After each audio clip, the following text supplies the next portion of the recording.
واذكر في الكتاب مريم إذ انتبذت من أهلها مكانا شرقيا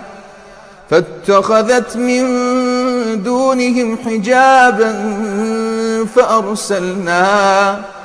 فأرسلنا إليها روحنا فتمثل لها بشرا سويا قالت إني أعوذ بالرحمن منك إن كنت تقيا قال إنما أنا رسول ربك لأهب لك غلاما زكيا قالت أنى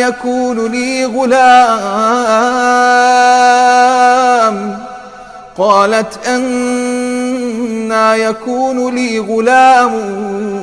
ولم يمسسني بشر ولم أك بغيا